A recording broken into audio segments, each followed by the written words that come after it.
पहिले तर मित्रांनो तुम्ही हे फुलं बघून घ्या. काय विषय आहे या फुलांचा बघण्यासाठी आपला ब्लॉग शेवटपर्यंत बघा. तर नंदू आणि मी चाललो होतो सकाळी सकाळी शेताकडे. शेतात आलो होतो आम्ही विहीर बघण्यासाठी. आपल्या विहिरीचं काम पूर्ण झालेलं होतं. काम कसं झालं ते बघण्यासाठी आम्ही आलो होतो शेताकडे. शेताकडे येऊन बघितलं तर पाणी पण आलेलं होतं विहिरीत. मग नंतर ही शेतातली अलेक्झा बघा. ही आहे नंदूची अलेक्झा. ती अलेक्झा बघा कसं करत होती. मग आलो होतो आम्ही शिवाजी शाळेत फ्रेंडला भेटण्यासाठी. फ्रेंडला भेटणं झालं मग निघलो आम्ही वापस घराकडे. घराकडून आम्हाला जायचं होतं थेट शेतात. इथं आम्ही आलतो ताडपत्री न्यायला, कारण मयूरच्या घरावर ताडपत्री टाकायची होती. मग चालता चालता म्हणलं विहीर पण पाहूनच जावं. मग विहीर बघितली आणि हे फुलं बघा.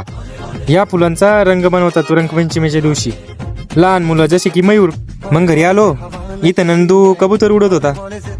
गेला आता सोडून कबूतर याला. आणि इथे शेजारीच बोर घेणं चालू होता मयूरच्या घरा शेजारीच. त्याच्यासाठी ताडपत्री आणली होती मयूरच्या घरावर टाकायसाठी. मग आता ताडपत्री टाकली मग बसलो बोरचं काम पाहत.